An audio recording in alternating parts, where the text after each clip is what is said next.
Good afternoon, everyone. So we are starting the PowerShell to C# and back series inside BitPro, and the agenda or the idea behind this series is uh, to brush up on basics for people who already know PowerShell and focus more on .NET and C# basics so that they can pick up uh, programming in C#, maybe take something of that back and apply that in their scripts to make their code more maintainable, robust, etc., etc. And I have with myself Pratik, who will be speaking later. Pratik. Hey guys, good afternoon. Yep. So my name is Pratik Singh, and I work with Deepak, and I usually write a lot on PowerShell. And now I've started my journey in C Sharp as well. And so I thought it would be a good idea to team up with Deepak and start this PowerShell to C Sharp series. Back to you, Deepak. Yep. So that being said, let's kick off the very first installation in the series. A little bit about me. My name is Deepak Singhami. Many of you know me by my handle Dextraposh. My blog link is listed there, my LinkedIn profile, and obviously we are writing a book with the same name. And but nevertheless, we'll continue to come back to our user group and keep sharing what we learn. So today's session is more about getting up to speed on the C# programming constructs. We'll not get into details into what C#, .NET, etc. is, but we'll start looking at the language and some of the similarities and differences between C# and PowerShell, so that you can associate with, you can do associative learning. So you can see you already know something in PowerShell. How do you do that in C#? Take that learning back and start writing small things. So as we all know, the journey to 1,000 miles actually begins with the first step. So this is our first step, right? So we'll start with very basics. We'll start with something like comments. So comments is something which you would have already, like all of you might have already used in PowerShell scripts, and it is provided in every language out there, like every programming language, be it Python, C#, Go. In C#, a single line comment, like you can have either single line comments or multi-line comments. So single line comment starts with 2 forward slashes, and then you could put your comment in there. And comment basically says that this the execution engine, in case of .NET, the .NET, it's not an interpreter, it's a compiler. So compiler will take a look at your code and just ignore your comments, and it will not take that and convert it into machine like the assembly language code. So it's just there for your reference. Sometimes it can serve as documentation, some reminders, notes, etc. inside the code. And it's highly recommended to put detailed comments if you're doing something which is not quite obvious to a learner or a beginner who would be looking at your code.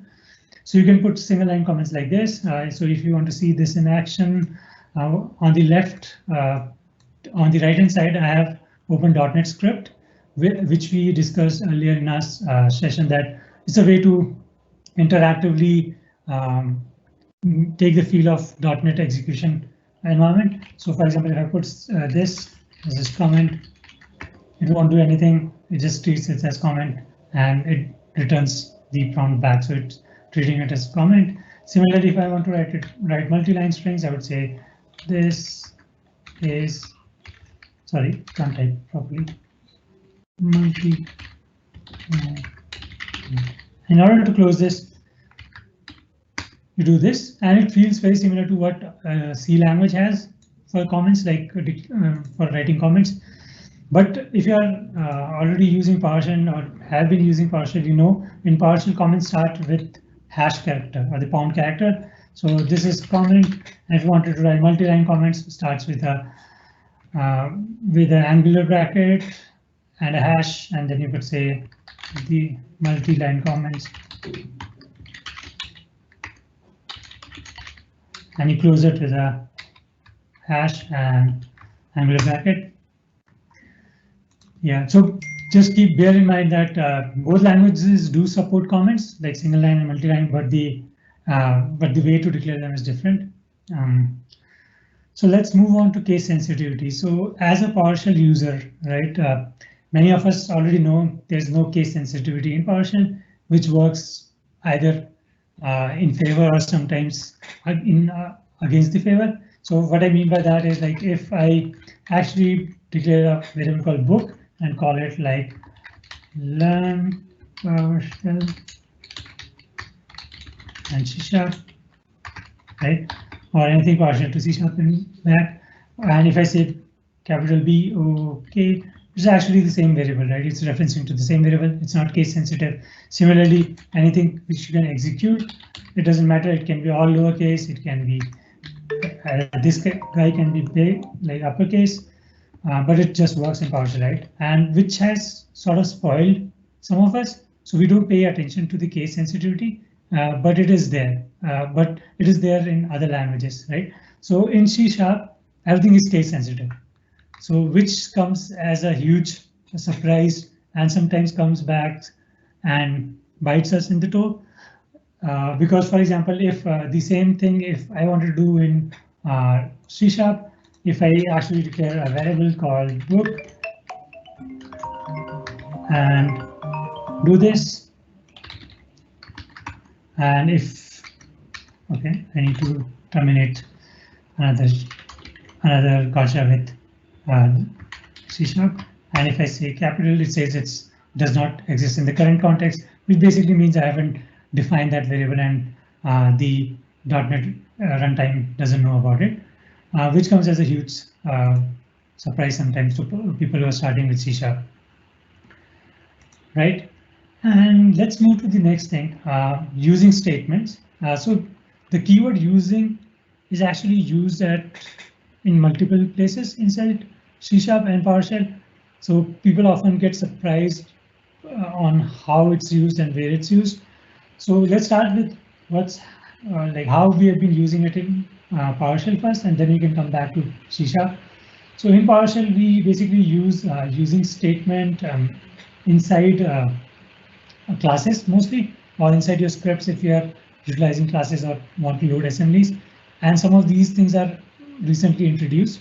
So in PowerShell, for example, let me open a sample which I have created.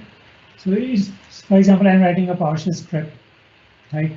And I want to use IP address type inside my PowerShell script, right? So if I don't place a using namespace statement, and be aware that these using statements have to be put at the very top. So for example, if you have a script which you're writing and there's like a parent block, it needs to be after these. These can't, the using statements cannot be at the later stages of the script. Like you can't put them probably at the bottom. They always need to be at the top. But ignore other using statements, we'll get to them. But the very top one, it says using namespace system.net. So what it basically means is PowerShell will actually use system.net for resolving types inside my script, which is a fancy way of saying it'll look for these things which are not fully qualified. For example, IP address, it will try to look for this type inside this namespace and it'll find it and then it'll use it. If I don't use this using namespace and I omit it, then I have to use something like system.net.IP address. So I have to use the fully qualified name of the type, and then only I can use it in my PowerShell scripts. But it becomes cumbersome to add these fully qualified names every time. So people prefer to put a using namespace at the very top and then continue using the types which are declared inside them. And in C# also, it's pretty similar. So I have another CSX file, which we discussed earlier. It's a .NET script. I prefer .NET script for things when I'm exploring, but the concepts of like writing code applied the same to both the CSX and a CS file. So in the CSX file, the very first line is a shebang line. So it's just telling which thing to use while executing this file. That's coming from Linux side because I'm on a Mac. So it's telling, just ignoring that. The second statement is using system.io. So it means any types which I've defined in my script, just try to resolve inside this namespace. So system.io stream reader is basically defined inside it, so it will just find it, and I don't have to type the fully qualified system.io stream reader there. So there are multiple readers. The stream reader is one of them. So I don't have to fully define, which makes it a little bit more clean, right? If you're mentioning system.io like 2 times or 10 times, it's a lot of repetition, and as developers or scripters, you probably want to avoid that. So using statement serves that very first purpose, and it is good to have in your arsenal, right? But it also does other things. So let's go with what it does, extra things it does in PowerShell. So in PowerShell, I mentioned classes, right? So if you write something using class, for example, if your module has class, it could have like functions and other stuff, but I'm focusing mostly on classes at the moment. So if you import a module by using import -module in your script, for example, instead of using, if I'm not using and probably doing import -module and giving a path to like computer.psm1, what ends up happening is import module would only load public functions, aliases, etc., but it won't load any classes. So if you have a class defined in your module, for example, in this one, and you want to use this class inside your code like I'm trying to do here, it won't work. So in order for that to work, using module and the either the fully qualified path or the relative path, or if just the name of the module, if it is present in your PSEMG module path, like it's placed somewhere where PowerShell can discover it, that should work as well. So if you do using module, then what you can do is like you can actually use the type which is defined inside that particular module in your code. So for example, the computer.psm1 module has this class called computer defined, and the test.ps1, here I'm trying to create a new class, as you can see. So this will actually work because I'm using module. So if I try to run this, and let me open integrated terminal in the right place, drop into PowerShell and say test.ps1. So you'll see that at the very bottom it says name test1vm, which basically means it actually instantiated the computer object for me.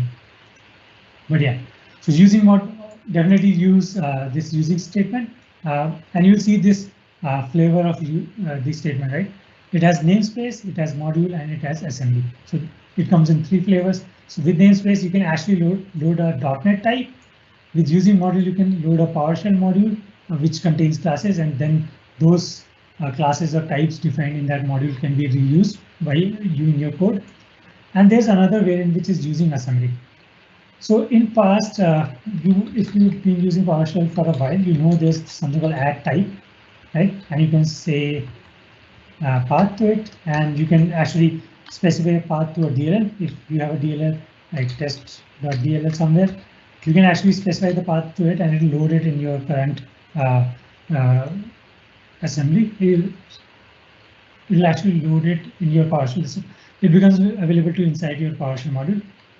But there's an alternate to that. Now you can use using statement, namespace, and you can specify using statement and assembly, and you can specify the full path to the DLL, and it will just load that for you. And then you can use any types which are defined there. So these are mostly documented in about_using help in PowerShell. So you can probably look at that about help file as well. But moving on to how using statement is used in C#, it's a little bit different. It has certain richer things inside it. So inside C#, what you can do is you can actually, like, if you place the using statement, if you don't use the using statement, you have to specify the fully qualified name to your type and then use it. For example, here I'm calling the WriteLine method on a console type, which is defined in system. So I have to specify the fully qualified name for my method, like in this way. But if I'm using a using statement, I can at the very top place using system, and then I can say console.WriteLine, and the .NET compiler is smart enough to know that this type I have to try to find these types which are defined inside the system namespace. So it'll just go and find it there, and if it finds it there, then it will work out. If not, it will throw some compiler errors at you. But yeah, that's about it, right? So that's one way. But sometimes you can create aliases. So for example, console.writeLine and using system, by default, you are actually referring to the console type, which is defined inside system, but you can use the using statement to create aliases. So for example, system.console, I want to refer it as console host. Then what happens is I can call the console host dot, sorry.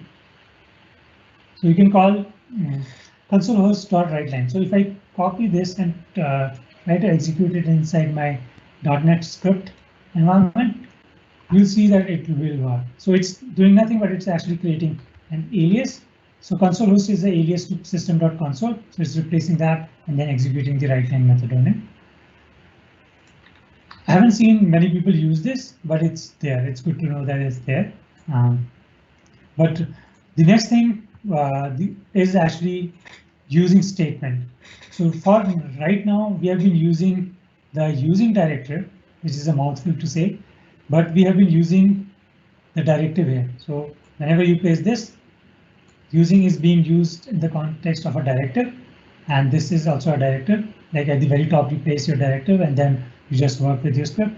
But there's another use case of the keyword using. So it's also used as a statement. So where it's used as a statement is for automatic garbage collection. So I didn't want to put that mouthful word inside the slide or inside the documentation, because if you're coming from system admin background, just think of a scenario that if you opened a connection to a database, right? So what happens is you would ideally do a try catch finally block, right, inside your PowerShell scripts, where you try to do something, and if there's an exception, you would actually like close the connection or clean up some of the things. So using statement in C# is actually leveraged for that particular thing. So in short, it's syntactic sugar. So what I mean by syntactic sugar is rather than calling some method on the type you are using to clean up something, if you use this particular statement, it will do that automatically for you. So when I say we have to call some method, what I mean is the underlying type which you are trying to use. For example, if you're trying in the example which I have in the screen, I'm using a stream reader. So stream reader is a type which implements iDisposable interface.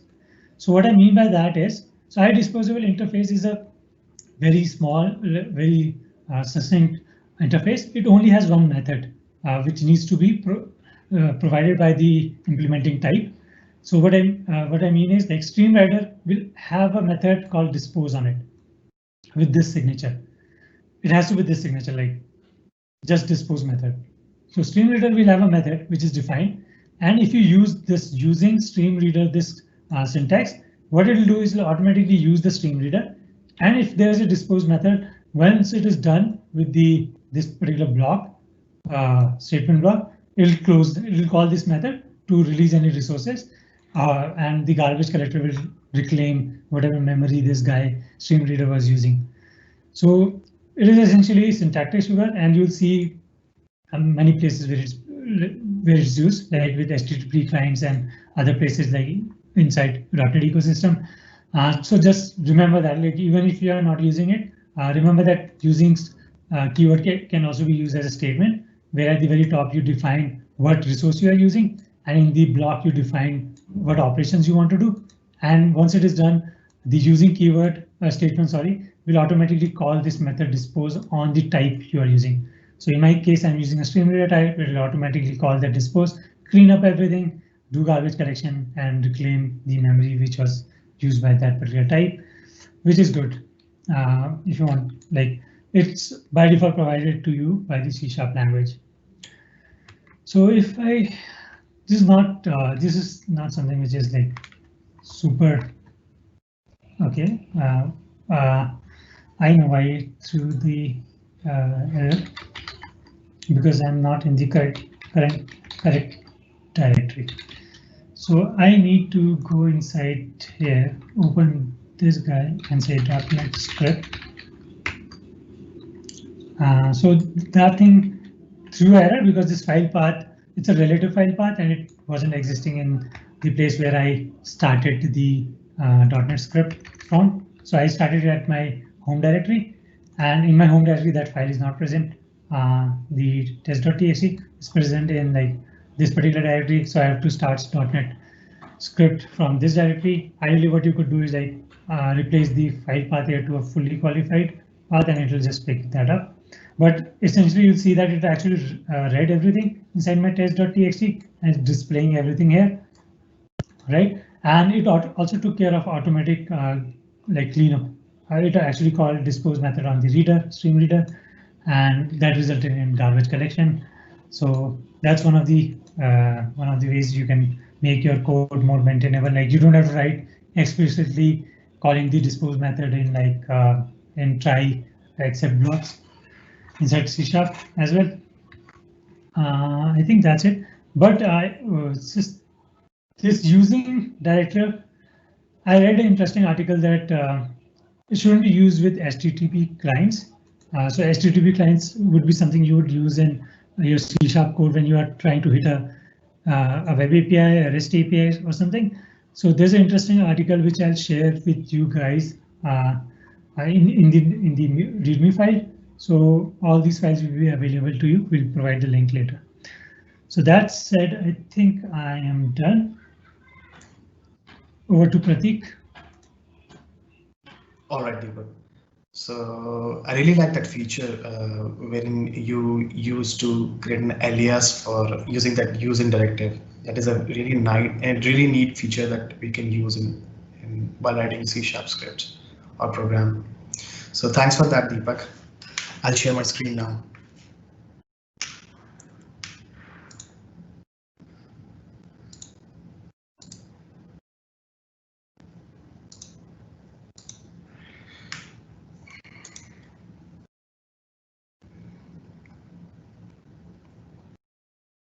Is my screen visible? Yeah. Cool. So let's start with a small introduction. So my name is Pratik Singh. I call myself as an infrastructure dev. I write on a website called readycurious.com. My socials and details of the books which I have written are on your screen. You can go ahead and take a look what books I have written. Apart from that, in this next section, the agenda is to cover types and variables, type conversion, and what are operator, operands, and how they together form to make expressions. So let's jump straight into the topic. C# types. So types or data type is nothing but an attribute which tells the compiler how to represent that data. So when we assign a data type to any variable or any value, it basically is a notification to the compiler to understand how he has to use that particular data. So if we provide a string data type, it understands that I have to use it like a string, and if we provide an integer, it will use it like an integer variable.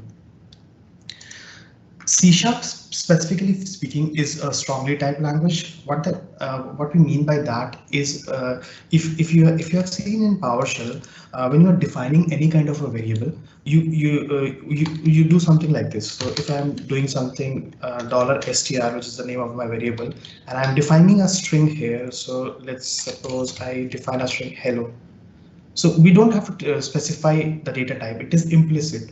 That means if I do something like $str and see the type of this variable, it automatically assign a string variable to this string data type to this variable. But in C#, when we try to do something similar, so I'll define a variable str for string. Say take the same string value. It throws an error and said str does not exist. This error comes because we have to first define what this variable is with a specific data type. So if we do something like string, and now if we see the value of this variable, it gives me the value, and I can use the same getType method on this C# variable as well, because C# under the hood you use the .NET classes, so we can use the same method here as well. So this is what a strongly typed language is. So we have to, whenever we are defining a variable and also initializing the value, we have to specifically mention the type of the variable or the data type of the variable. So defining the data type is also called as type declaration or type definition. So here is an example just to show like how it can be done in PowerShell and C# both. Now, in C# data types are simply classified into two broad categories.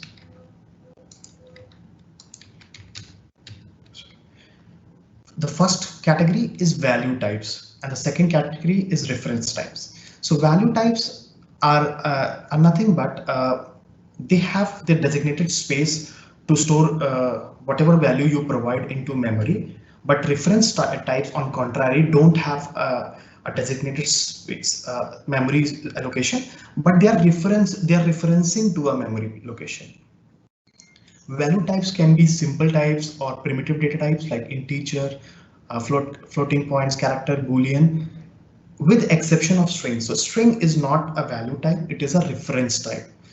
Why I'm saying that is I'll show you that quickly by an example. So we had this variable $str, right? We did get type on it, and we see that it is a system, it is a string data type, but the base class is system.object. Okay, and if I take an integer value, let's suppose I take 1 and do a get type on this,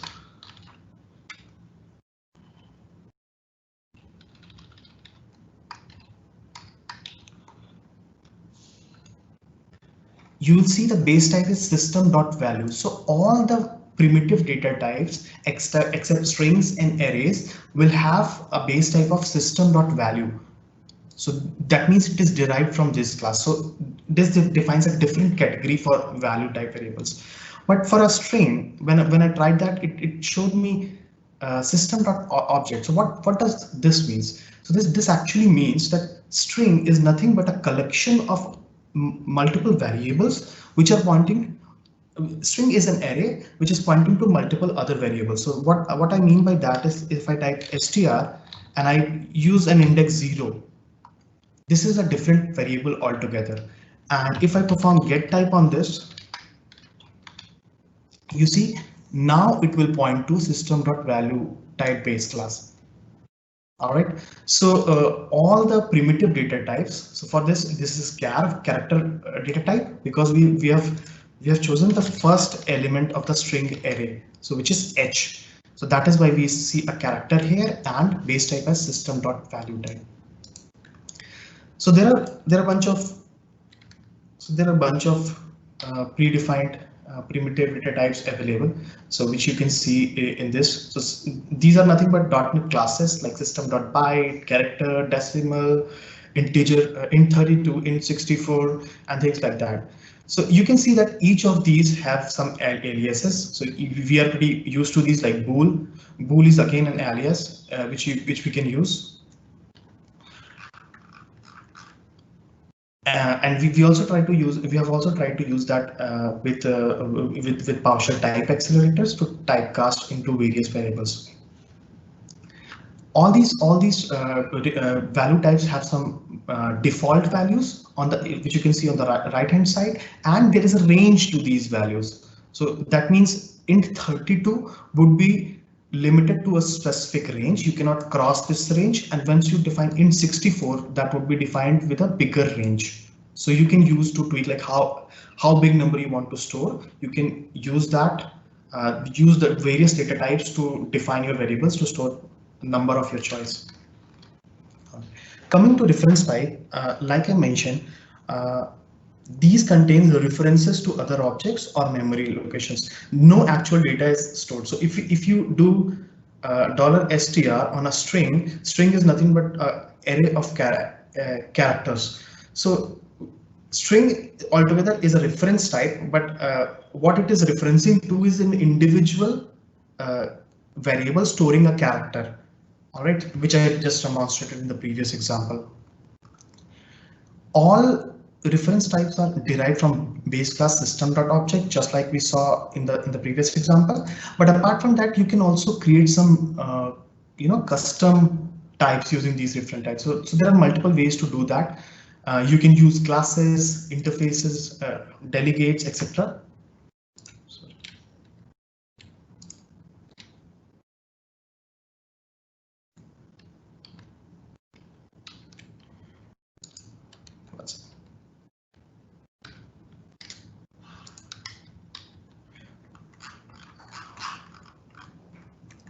So you can use classes, interface, delegates, strings, and other reference types to create custom references. So I've taken a small example here. So what I have done, I have basically created a public class in C#, and I have pretty basic syntax. And what it does is it has various fields which you can see, which is first name, last name, and a phone number. And what I have tried to do is I have passed this to add type commandlet so that it can be imported into PowerShell. So let's see what happens when I try to use that in PowerShell. So I'll copy this from here.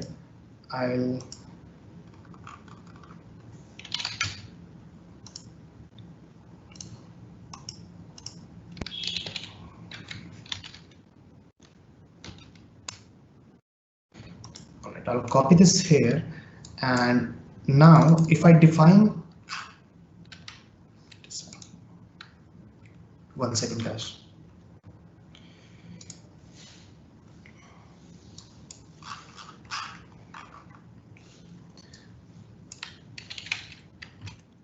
Now if I define a hash table and I try to typecast that to this particular class, which is a C# class, what it will do, it will kind of change how the values are represented. So if I simply represent my hash table here, you will see values like in a name and a value, a kind of a key value pair. But right now, using this C# class, I can change how this data is represented using a class or a reference type. So this is how you can create a custom reference. So this is a very basic example. You can create more complex and advanced use cases and try to use that in your PowerShell for bigger operations. So there are some basic differences in value and reference data types. The first, like I said, value type stores actual values. Reference types are memory locations. Reference to memory locations, they don't actually store any value. Actual memory allocation in value types are stack based. In reference type, that is on a heap.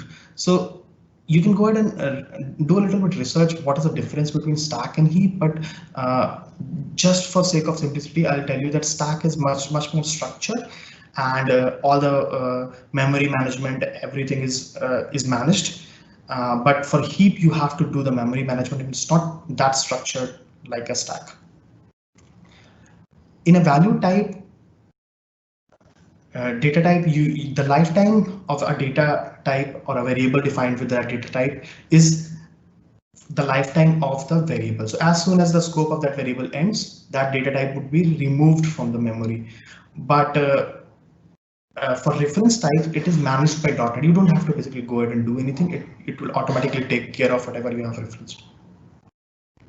You can assign null values to reference type, but the value type always has to have some value.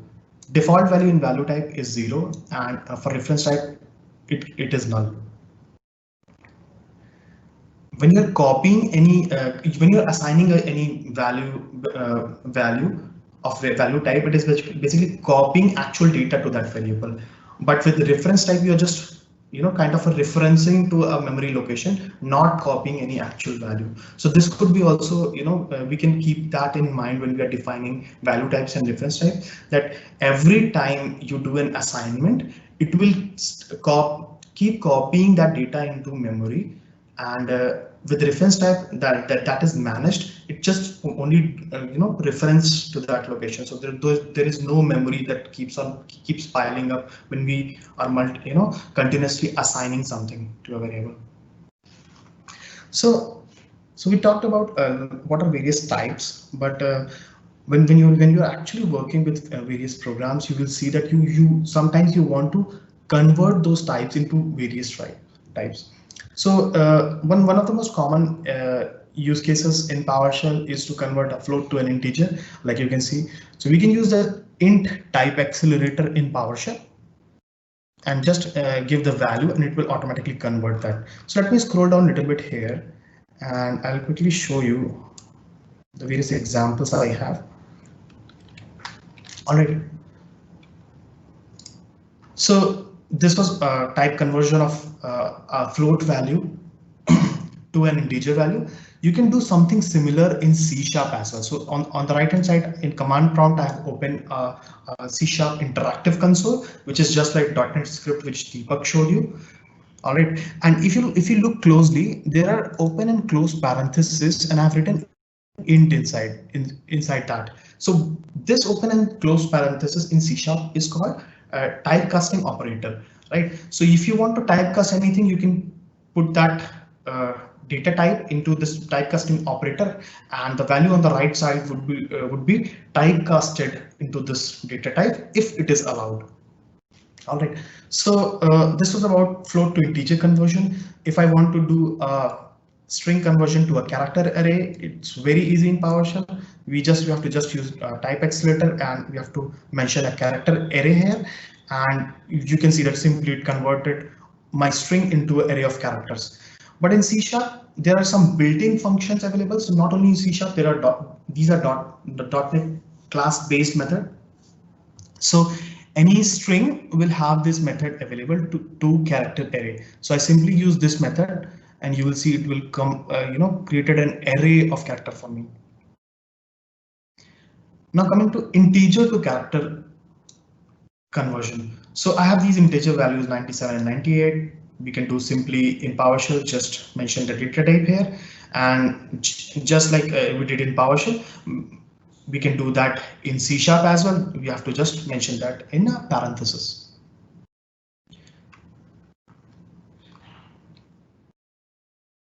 Now, Boolean is little tricky. So often you will notice that you often get a true or false value, and you want to convert that value into 0 or 1. Okay, but in PowerShell it is fairly easy. You have to just mention integer data type, and it will do it for you. But with C#, there is no easier or simpler way available. Either you can write a small program with a conditional logic like if and else to return proper 0 and 1, or you can use a ternary operator, which we'll be discussing later in this section. But just to show you, if the expression on left hand side just before the question mark is true, it will return this value. All right, and if it is false, it will return this value. So when I ran this statement true question mark 1:0, because the statement on the left hand side was true, it returned 1. So we can use something like this to convert our Boolean values to integer. All right, let's come to converting character to integer. So I have this character Z, and I've just simply converted into an integer using this integer data type.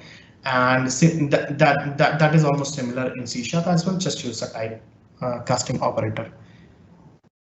Hexadecimal to integer conversion, we can use a format operator in PowerShell, and we can use a notation like this with 0:x to convert this value to a respective hexadecimal value.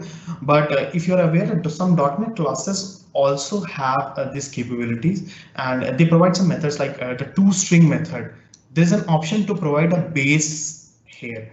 So hexadecimal numbers are of base 16. So I've simply provided base 16 here, and it converted that number into a hexadecimal string. If you don't want this to be a string, what you can do is you can simply convert it to string first, and then convert it to integer and use that integer into a program. All right, so this was just a quick introduction into like what are the type conversions and what are the various types. Now let's jump into C# variables. So like I said before, variable is nothing but a storage location. It's like a container where values are stored. All right, and this container in C# when you define a variable, you have to provide a data type. So like you can see in the example which I have given here, once you define a variable, you have to provide a data type, and this is also called as a variable definition. You can also create multiple variables of same data type, like I've defined a variable 1, 2, and 3, and I have defined a data type here in C#. Like any programming language, you have to also initialize your variables. So simply provide an assignment operator which is equals to sign and give a value, and your variable will be initialized. So I'll just quickly show you some examples here. So this is a single variable declaration. So I have created a variable flag of Boolean data type in C# like this. And if you want to create multiple variables at once, you can just use the comma operator, here, and just provide the data type, and the multiple variables will be declared in your C# program. Depending on what kind of value you are storing, you can also choose other data types, like I've stored a value of pi in a variable pi with double data type, similarly character, integer, and you can also create arrays or lists.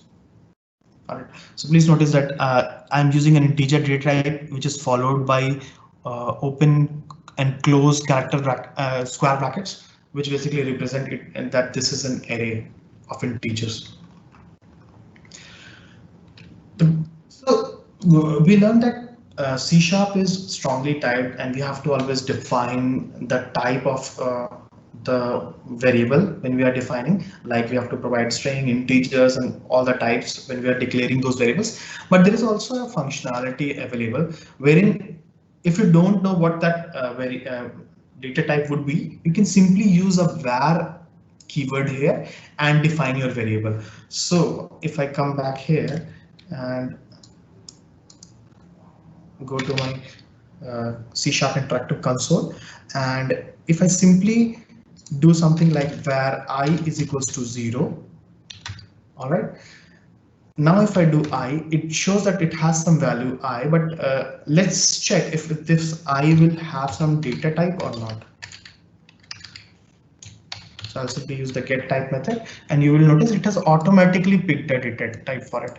So when you are not sure and you don't want to explicitly declare the data type of a variable, you can use a var keyword here when defining the C# variables, and that is all. Now let's talk a few things about C# operators, operands, and expressions. So in a very simple manner, we can say expressions are combinations or sequence of operands and operators. So if you take an example like this, right? If you take this example, x plus y multiplied by z, so plus and multiplication, which is asterisk, is an operator here. An operator, like in a very simple term, we can say a telephone operators, the ones a person who manages telephone lines and everything, who tries to operate various things related to telephone, he's a telephone operator. Similarly, these signs like plus and asterisk are nothing but operators, and what they are doing, they are basically performing some operations on operands. And what are operands? Operands are x, y, and z. All right, so we use to perform an operation on various operands, we use an operator, and a combination of various operands and operator together will form an expression. All right, so operators can be further categorized into three broad categories. So those are unary operators, binary operators, and ternary operators. So let's discuss like what are these operators and what we can do with them.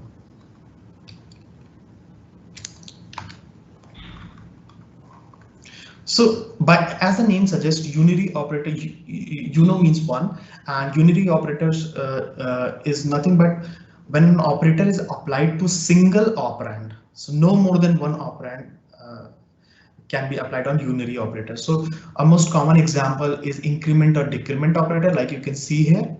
All right, and there could be other things like negative Boolean operator. So in PowerShell, you see that if once we define a Boolean value, like I have defined a variable flag with true, and I can what I can do, I can simply use this exclamation word operator to negate this Boolean value. So if it is true, it will return false, and if it is false, it will return true. So this is kind of what a unary operator is. Similar, the syntax is almost similar. You just have to use the syntax of C# variables in C#, and all the unary operators are almost same. So you can use pre-increment operator, you can use post-increment operator, and similarly you can also use exclamation marks to negate the Boolean values in C# as well. The second category is binary operators. So as the name will tell you, binary means two. Binary operator will take two operands to perform an operation. So you have to just place your operator in between these two operands. So something like 1 plus 2 is a binary operation. So plus is an operator, 1 and 2 are operands. So similarly, you can perform a bunch of arithmetic operations. And if I scroll down, you will see this is exactly how you perform arithmetic operations in C# as well. It also provides you binary operators also have logical operators in them. So you can do something like a logical and or. So if I have some values in this x and y variable, I can basically do x hyphen or. So in PowerShell, we use hyphen for the logical operator. We use hyphen and the name of that operator. And it will give the respective value. So and is something like if 1 and 1 would be 1, something like that, and 1 and 0 would be 0. So we can use a logical operator depending upon what logic we are building. And in C# the syntax is little different, but again it's not that different. So you can just try to understand that in C# we use this vertical bars, double vertical bars to define an or operator. So x or y would be represented by x and y, and in between you have to provide double vertical bars. And to perform an AND operation, you have to simply use double ampersand sign. So if I scroll down here, you will see some examples as well. So these are nothing but arithmetic operations which you have performed, and you'll see that we'll get respective values of whatever operations we have performed. The values are obviously similar on both PowerShell and C#. And just take a look on this. Like there is an x variable, there is a y variable in PowerShell. X has a value true, y has a value false. True and false would be false. So here we get a value false. The same concept applies to C# as well. So this is how we can use logical operators and arithmetic operators in our programs on both PowerShell and C#.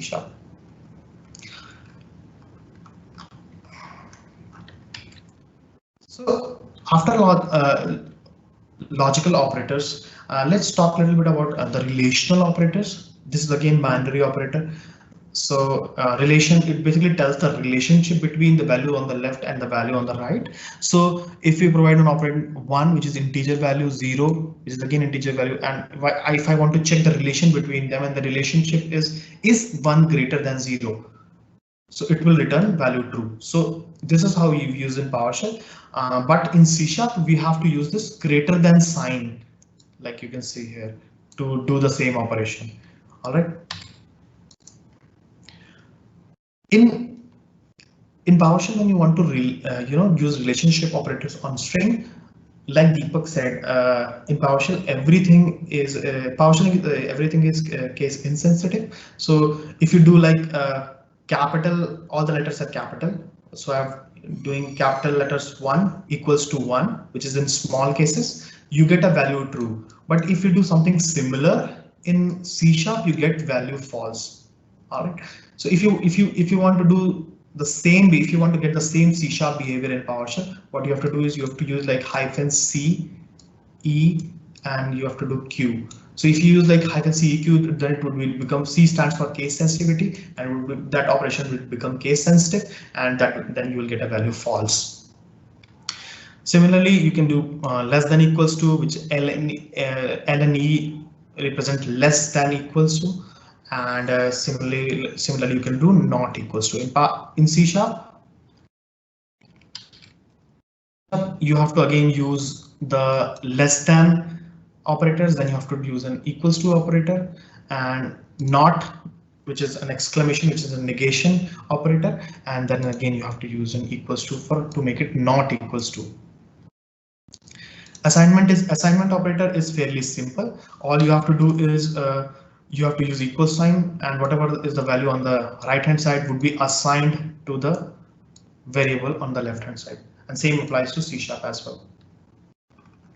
Now let's come to our last type of operators, which is a ternary operator.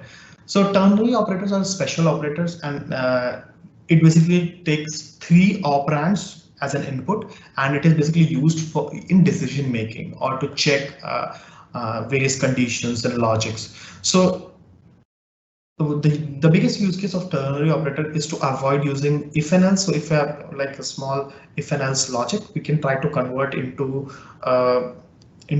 using a ternary operator, and we can have a single line of a logic.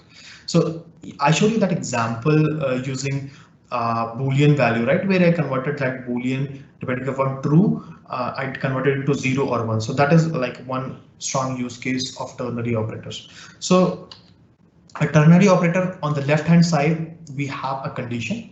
So this condition can be an expression, it could be a single value like true, false, or something like that. Then it is followed by a question mark, and after this question mark, if the condition on the left, if this is true, then this part is executed, and if the condition fails, then this part would be executed. All right, so the syntax of ternary operator in PowerShell and C# is almost similar. All right, so if you can see in PowerShell, I have 2 integer values, which are 5 and 7, stored in variable $x and $y. And if I perform, so this is my condition on ternary operator. If I perform 5 greater than 7, it should return to, it should be false. So that is why if this is false, this condition is executed, and if this was true, this was supposed to get executed. So since it is false, x would be smaller than y. That is why we get this value, x is smaller than y. And same applies to C#. So here we have used the greater, this is our condition. We have used the greater than sign, and because this condition is false, this particular thing would be executed. All right, so that is why you see x smaller than y in C# as well. So I think that's all what I wanted to cover. So let me just quickly recap whatever I've covered. So I basically started with what are the various data types, what is a data type, what are the various data types. Data types are actually basically categorized into 2 categories, which are value types and reference types. I showed you some examples using string, how a reference type, we can use a reference type like string and access the value types hidden inside using an element of that string array.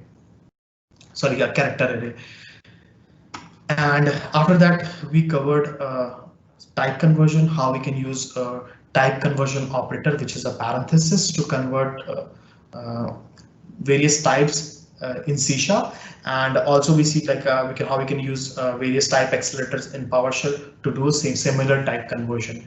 Finally, we covered what are operator, operands, and expressions. And operators have 3 categories. The first one is the unary operator, second is the binary operator, and third was a ternary operator. And we also looked into some scenarios and some examples of whatever we have covered.